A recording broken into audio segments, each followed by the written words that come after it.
ସକାଳର ବ୍ୟସ୍ତତା ଭିତରେ କ'ଣ ଜଳଖିଆ ବନେଇବାକୁ ଚାହୁଁଛନ୍ତି ବା ପିଲାମାନଙ୍କ ଟିଫିନରେ ଦେବାକୁ ଚାହୁଁଛନ୍ତି। ଆଜିର ଜଳଖିଆ ପୁରା ସୁପର ଟେଷ୍ଟି ବନିବ ଆଉ ଖୁବ୍ କମ୍ ସମୟରେ ବନିବ। ଏଥିପାଇଁ କୌଣସି ଚଟଣି ତରକାରୀ ବି ଦରକାର ପଡ଼ିବନି। ଖାଲି ଏମିତିରେ ପିଲାମାନଙ୍କୁ ଦେବେ କି ଆପଣମାନେ ବି ସକାଳର ବ୍ୟସ୍ତ ଭିତରେ ଏମିତି ହିଁ ବନେଇକି ଖାଇପାରିବେ। এই ଜଳଖିଆଟା ବିନା ନନଷ୍ଟିକ୍ ତାୱାରେ ଆଉ ଗୋଟେ କପ୍ ଚୂଡ଼ାରେ ସାରା ପରିବାର ପାଇଁ ବନେଇବା। ଚୂଡ଼ାରେ ତିଆରି ସହଜ ସ୍ୱାଦିଷ୍ଟ ଜଳଖିଆ ବନେଇବା ପାଇଁ ମୁଁ ଏଠି ଗୋଟେ ଗିନା ଚୂଡ଼ା ନେଇଛି। ନର୍ମାଲ ଚୂଡ଼ା ଯେଉଁ ଘରେ ବ୍ୟବହାର କରନ୍ତି ସେଇ ଚୂଡ଼ା ନେବା। ଆକୁ ପ୍ରଥମେ ଗୋଟେ ବାଉଲରେ ଦେବା ଆଉ ତାକୁ ଭଲସେ 2-4 ଥର ଧୋଇ ଆଣିବା। ଦର୍ଶକ ବନ୍ଧୁ, ଆଜିର ଭିଡ଼ିଓ ଦେଖି ସାରିଲା ପରେ ଯଦି ଆପଣମାନଙ୍କୁ ପସନ୍ଦ ଆସେ ପ୍ଲିଜ୍ ଛୋଟ ଗୋଟେ ଲାଇକ୍ ସହିତ କମେଣ୍ଟ ସେୟାର କରିବେ। ଚ୍ୟାନେଲରେ ନୂଆ ଥିଲେ ଚ୍ୟାନେଲକୁ ସବସ୍କ୍ରାଇବ୍ କରିନେବେ ଆଉ ଯଦି ଫେସବୁକ୍ ପେଜରେ ଦେଖୁଛନ୍ତି ପ୍ଲିଜ୍ ଫେସବୁକ୍ ପେଜକୁ ମଧ୍ୟ ଫଲୋ କରିନେବେ। ଏଇଠି ମୁଁ ଚୂଡ଼ାକୁ ଭଲସେ ଧୋଇ ଆଣିଛି। ଅଳ୍ପ କିଛି ପାଣି ଅଛି ଆଉ ଏଥିରେ ଅଧ ଗିନା ଖଣ୍ଡେ ପାଣି ଦେବା ଆଉ ବତୁରାଇବା ପାଇଁ ଛାଡ଼ି ନେବା। এই ଚୂଡ଼ାରେ ତିଆରି ସ୍ୱାଦିଷ୍ଟ ଜଳଖିଆ ବନେଇବା ପାଇଁ ଅଲଗା ପ୍ରିପାରେସନ୍ ଆମେ କରିନେବା, ଯେଉଁଥିପାଇଁ କି ଆମର ଚୂଡ଼ା ଚକୁଳିଟା ପୁରା ସୁପର ସଫ୍ଟ ବନିବ, ଟେଷ୍ଟି ବନିବ ଆଉ ସମସ୍ତେ ଆଗ୍ରହରେ ଖାଇନେବେ। ଏଇଠି ଗୋଟେ ବଡ଼ କ୍ୟାପ୍ସିକମ୍, ଯେତିକି ରାଗ ଖାଇବାକୁ ପିଲା ପସନ୍ଦ କରିବେ ସେଇ ହିସାବରେ ରାଗ ଆଡ଼୍ କରିବେ। ଏଇଠି କଞ୍ଚା ଲଙ୍କା ନେଇଛି। ଗୋଟେ ବଡ଼ ସାଇଜ୍ର ପିଆଜକୁ ଚୋପା ବାହାର କରିକି ଧୋଇକି ଛୋଟ ଛୋଟ କରି କାଟି ଆଣିଛି। ଏମିତି ଗୋଟେ ମୁଁ ଗ୍ରେଟର୍ ନେଇଛି, ତା ଦେହରେ ଦେଇକି ସବୁଗୁଡ଼ାକୁ ଆମେ ଗୁଣ୍ଡ କରିନେବା। ଆପଣ ଚାହିଁଲେ ଯଦି ଏମିତି ନାହିଁ ତାହେଲେ ମିକ୍ସି ଜାର୍ରେ ଦେଇକି ପଲ୍ସ ମୋଡ଼ରେ 2 ଥର ଗ୍ରାଇଣ୍ଡିଂ କରିଦେବେ, ପୁରା ବଢ଼ିଆ ସେ ଗ୍ରାଇଣ୍ଡିଂ ହେଇଯିବ। এইগুড়াক কেবল ছোট ছোট করে রখিবা, পুরা গ্রাইন্ডিং করিবানি। এইথরে ଦେଇକି ମୁଁ ଆକୁ ଗ୍ରାଇଣ୍ଡିଂ କରି ନେଇ ଆସିଛି। ଆପଣମାନେ ଦେଖନ୍ତୁ ଏମିତି ହିଁ ରଖିବେ, ଅଧିକ ଆକୁ ଗ୍ରାଇଣ୍ଡିଂ କରିବେନି।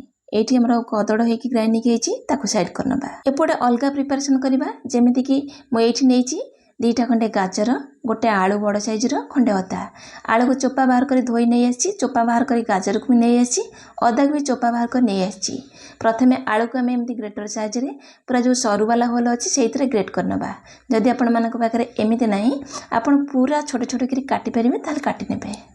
এইটি ମୁଁ ଆଳୁ ଗୁଡ଼ାକ ଭଲସେ ଗୁଣ୍ଡ କରି ଆଣିଛି, ତାକୁ ଧୋଇ ଆଣିବା। ତାପରେ ଏଠି ଯେଉଁ ଆଗେ ରଖିଛି ଆମେ ଗାଜର ତା ସହିତ ଅଦା, ତାକୁ ବି ଗ୍ରେଟ୍ କରିନେବା। এইটি କେବଳ ଆଳୁକୁ ଆମେ 2-3 ଥର ଧୋଇବା, କିନ୍ତୁ ଗାଜରକୁ ପ୍ରଥମରୁ ଧୋଇଛେ, ଆକୁ ଆଉ ଧୋଇବାନି। ଆକୁ ଏମିତି ନର୍ମାଲି ଗ୍ରେଟର୍ ସାହାଯ୍ୟରେ ଗ୍ରେଟ୍ କରିନେବା।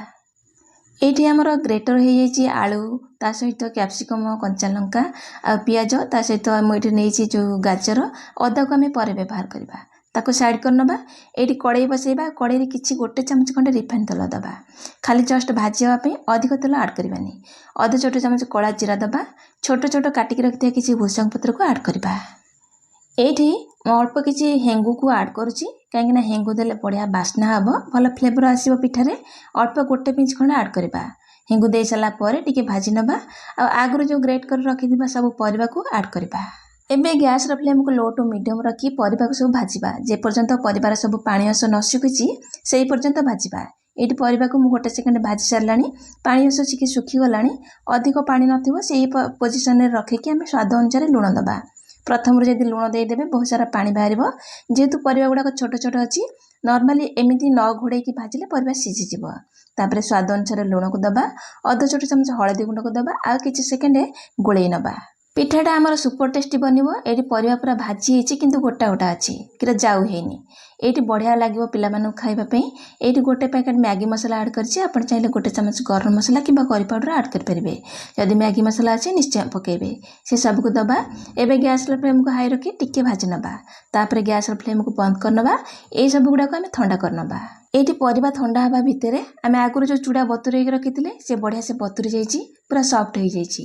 ଆକୁ ଗୋଟେ ମିକ୍ସି ଜାର୍ରେ ଦେଇଦେବା ଆଉ ଯେତିକି ପାଣି ଦରକାର ହେବ ସେହି ହିସାବରେ ଅଳ୍ପ ଅଳ୍ପ ପାଣି ଦେଇକି ଆକୁ ଚିକଣ କରି ବାଟିବା। ଅଧିକ କରି ଏକା ସାଥିରେ ପାଣି ଆଡ଼୍ କରିବାନି, କାହିଁକିନା ଆମେ ପରେ ବି ପାଣିର ବ୍ୟବହାର କରିବା। এইটি ମିକ୍ସି ଜାର୍ରେ ସବୁତକ ଚୂଡ଼ା ଦେଇଦେଇଛି, ଅଳ୍ପ ପାଣି ଦେଇଦେବା ଆଉ ୟାକୁ ଚିକଣ କରି ବାଟି ଆଣିବା। এইটি ମୁଁ ବ୍ୟାଟରକୁ ବାଟି ଆଣିଛି, ଚିକଣ ହେଇକି ବାଟି ହେଇଛି, କିନ୍ତୁ ପୁରା ପତଳା ହେଇନି। ଏଠି ଦେଖାଉଛି ଏତିକି ହିଁ ରଖିବା, କାହିଁକିନା ଆମେ ପରେ ବି ଏଥିରେ ପାଣିକି ବ୍ୟବହାର କରିବା। ଆକୁ ଗୋଟେ ପାତ୍ରକୁ ଆମେ କାଢ଼ି ନେବା। ଏମିତି ଦେବା ଦ୍ୱାରା ଆମ ପିଠାଟା ପୁରା ସଫ୍ଟ ବନିବ, ବିଲକୁଲ ବି କାଦୁଆ ଲାଗିବନି ଆଉ ଖାଇବାକୁ ବହୁତ ବଢ଼ିଆ ଲାଗିବ। ଅଧ ଗିନା ସୁଜି ନେଲି, ଅଧ ଗିନା ଅଟା ଦେବା ଆଉ ଯେଉଁ ଗିନାରେ ଆମେ ମାପିକି ନେଇଥିଲେ ସେଇ ଗିନାରେ ଅଧ ଗିନାରୁ ଅଧିକ ଟିକେ ପାଣି ଦେଇକରି ଆକୁ ବି ବାଟି ଆଣିବା। ଏଇଠି ବାଟି ସାରିଲା ପରେ ଆପଣମାନଙ୍କୁ ଦେଖାଉଛି କନସିଷ୍ଟେନ୍ସି ପୁରା ଫ୍ଲୋଇଂ ଅଛି, ମାନେ ଚୂଡ଼ା ବ୍ୟାଟର ଠାରୁ ଅଧିକ ପତଳା। ଆକୁ ଆମେ ଯେଉଁ ଚୂଡ଼ା ବାଟିକି ରଖିଥିଲେ ସେଥିରେ ଆଡ଼୍ କରିବା। ଏବେ ବାଟିକି ରଖିଥିବା ସୁଜି ଆଉ ବ୍ୟାଟରକୁ ଦେଇଦେବା ଆଉ ଭଲସେ ଗୋଳେଇ ନେବା। ଆଉ ଏଥିରେ ମୁଁ ଅଳ୍ପ କିଛି ପାଣି ଦେଇଦେଲି। ବ୍ୟାଟର କନ୍ସିଷ୍ଟେନ୍ସି ଟିକେ ପତଳା ରହିବ, ସେଥିପାଇଁ ଦେଖିକିରି ପାଣି ଦେବା, ଏକାବେଳକେ ସବୁତକ ପାଣି ଆମେ ଆଡ଼୍ କରିବାନି। ଏଇଠି ବ୍ୟାଟରକୁ ଚୁଡ଼ା ସହିତ ମିଶାଇ ସାରିଲା ପରେ ଫାଇନାଲ୍ କନ୍ସିଷ୍ଟେନ୍ସି ଆପଣମାନଙ୍କୁ ଦେଖାଉଛି। ଏଇଠି ଆଗରୁ ବାଟିକି ରଖିଥିବା ଚୁଡ଼ା ଦିହରେ ଆମେ ଯେଉଁ ଅଟା ଆଉ ସୁଜିକି ବାଟିକି ରଖିଥିଲେ ତାକୁ ଆଡ଼୍ କରିନେଲେ ଏଇଠି ଫାଇନାଲ୍ କନ୍ସିଷ୍ଟେନ୍ସି ଆପଣଙ୍କୁ ଦେଖାଉଛି। ଏତିକି ହିଁ ରଖିବା। ଆଉ ଆଗରୁ ଥଣ୍ଡା କରି ରଖିଥିବା ଆଳୁ ମସଲାକୁ ଏଇଥିରେ ଆଡ଼୍ କରିନେବା ଆଉ ଭଲସେ ଗୋଳେଇ ନେବା। ଆକୁ ମୁଁ ହାତ ସାହାଯ୍ୟରେ ଗୋଳଉଛି, ଏମିତି ହିଁ ହାତ ସାହାଯ୍ୟରେ ଗୋଳେଇବେ, ଯୋଉଥିପାଇଁ କି ସବୁ ବ୍ୟାଟର ଗୁଡ଼ାକ ମସଲା ସହିତ ବଢ଼ିଆ ସେ ମିଶିଯିବ। ଏଇଠିକି ପରିବା ସହିତ ବଢ଼ିଆ ସେ ସବୁ ମିଶି ଯାଇଛି। ସ୍ୱାଦ ଅନୁସାରେ ଏବେ ଲୁଣକୁ ଦେବା। ଏଥିରେ ଆମେ ବିନା ଇନୋ ବିନା ସୋଡ଼ାରେ ପୁରା ସଫ୍ଟ ବନେଇବା। ଏମିତି ସବୁ ଦେଇକି ଭଲସେ ଗୋଳେଇ ନେବା। ଏଇଠି ଆପଣଙ୍କୁ ଫାଇନାଲ୍ କନ୍ସିଷ୍ଟେନ୍ସି ଦେଖାଉଛି। ଏତିକି ହିଁ ପତଳା ରଖିବା। ଯେହେତୁ ଆମର ବିନା ନନଷ୍ଟିକ୍ ତାୱାରେ ବନେଇବା, ଘରେ ଯେଉଁ ନର୍ମାଲ ରୁଟି କିମ୍ବା ପରଟା କରନ୍ତି ସେଥିରେ ବନେଇବା, ତେଣୁ ଅଧିକ ପତଳା କଲେ ଉଠିବା ପାଇଁ ଅସୁବିଧା ହେବ। ଏଇଠି ଅଳ୍ପ ଟିକେ ଭଲ ଫ୍ଲେଭର ପାଇଁ କସ୍ତୁରୀ ମେଥି ଆଡ଼୍ କରୁଛି। ବିଲକୁଲ ବି ସ୍କିପ୍ କରିବେନି, ନିଶ୍ଚୟ ପକାଇବେ। ସେ ସବୁକୁ ଦେଇକି ଭଲସେ ଆଉ ଟିକେ ଗୋଳେଇ ନେବା। ଯଦି ବି ଘରେ ନନଷ୍ଟିକ୍ ତାୱା ନାହିଁ, ଡରୁଛନ୍ତି ଚକୁଳି ବନେଇବା ପାଇଁ, ତାହେଲେ ଆଜିର ପ୍ରୋସେସ୍ ଆପଣ ପାଇଁ ପୁରା ଇନଫର୍ମେଟିଭ୍ ହେବ। ମାନେ ପୁରା ବଢ଼ିଆ ସେ ବନେଇ ପାରିବେ ଆଉ ଆପଣଙ୍କ ପିଠା ବି ପୁରା ପରଫେକ୍ଟ ଉଠିବ। ଯଦି ଡେଲି ପରଟା କରନ୍ତି ତାହେଲେ ସେଇ ତାୱାରେ ବନେଇ ପାରିବେ, ନାହିଁ ତ ଲୁହା ତାୱା ଅଛି ବନେଇ ପାରିବେ, ନାହିଁ ତ ନନଷ୍ଟିକ୍ ତାୱା ଅଛି ବି ସେଥିରେ ବନେଇ ପାରିବେ। ଯେହେତୁ ମୁଁ ଘରେ ନଥିଲା ଏ ନର୍ମାଲ ତାୱାରେ ରୁଟି କରେ, ସେଇ ତାୱାରେ ବନାଉଛି। ପ୍ରଥମେ କରିବା ଗ୍ୟାସ୍ ଫ୍ଲେମ୍କୁ ହାଇ କରିନେବା, ଅଳ୍ପ କିଛି ତେଲକୁ ଦେବା। ଆଉ ଅଳ୍ପ ତେଲ ଦେଇ ସାରିଲା ପରେ ତାକୁ ତେଲକୁ କାଢ଼ି ନେବା, ଅଳ୍ପ ଟିକେ ପାଣିକୁ ସ୍ପ୍ରିଙ୍କଲ କରିନେବା। ଅଳ୍ପ ତେଲ ଦେବା। ଏଇ ପ୍ରୋସେସଟା 2ରୁ 3 ଥର କରିବା, ଯୋଉଥିପାଇଁ କି ଆମର ତାୱାଟା ପୁରା ଅଏଲି ହେଇଯିବ ଆଉ ପିଠାଟା ପୁରା ବଢ଼ିଆ ସେ ବାହାରିଯିବ। ଏଇଠି ମୁଁ ଏଇ ନର୍ମାଲ ରୁଟି ତାୱାରେ 2-4 ଥର ଏମିତି କରିସାରିଲା ପରେ ଅଳ୍ପ ତେଲ ଦେଲି, ପୁଣି ପାଣି ସ୍ପ୍ରିଙ୍କଲ କରିକି ତାକୁ ଟିକେ ପୋଛି ନେବା। ଆଉ ଆମେ ଆଗରୁ ଗୋଟେ କଦଳୀ ପାଟୁଙ୍ଗାକୁ ଛେଚିକିରି ଟିକେ ତେଲ ବ୍ରସ୍ କରିନେବା। ତାପରେ ଆମେ ନର୍ମାଲ ଚକୁଳି ଯେମିତି ବନାନ୍ତି ସେମିତି ବନେଇବା। ଏଇଠି ଗୋଟେ ଡଙ୍ଗି ବ୍ୟାଟର ନେବା, ପ୍ରଥମେ ଦେବା ଆଉ ପୁରା ପତଳା କରି ଯେମିତି ଚକୁଳି ବନାନ୍ତି ସେମିତି ଚାରିଆଡ଼କୁ ସ୍ପ୍ରେଡ୍ କରିନେବା। ଏଇଠି ଚାରିଆଡ଼କୁ ପତଳା କରି ସ୍ପ୍ରେଡ୍ କରିବା, ଅତ୍ୟଧିକ ପତଳା କରିବେନି। ଯଦି ଆପଣଙ୍କ ନନଷ୍ଟିକ୍ ତାୱା ଅଛି କିମ୍ବା ଲୁହା ତାୱା ତାହେଲେ ପତଳା କରି ବେଲିବେ। ନର୍ମାଲ ଚକୁଳି ଠାରୁ ଅଳ୍ପ ଟିକେ ପତଳା ହେବ, ବହୁତ ବଢ଼ିଆ ଲାଗିବ ଖାଇବା ପାଇଁ। ଦେଖନ୍ତୁ ଉପର ପୁରା ଡ୍ରାଏ ହେଇଗଲାଣି। ତାପରେ ଆମେ ତାକୁ ଚାରିପଟ ସାଇଡ଼ରୁ ଟିକେ ଛଡ଼େଇ ନେବା। ତାପରେ ଏପଟକୁ ସେପଟକୁ 2 ପଟ ଲେଉଟେଇକି ସେକି ନେବା। ଯେତେବେଳେ ଗୋଟେ ପଟ ଟିକେ ଭଲସେ ଡ୍ରାଏ ହେଇଯିବ ଆମେ ଲେଉଟେଇ ନେବା ଆଉ ଟିକେ ପ୍ରେସ୍ କରିନେବା।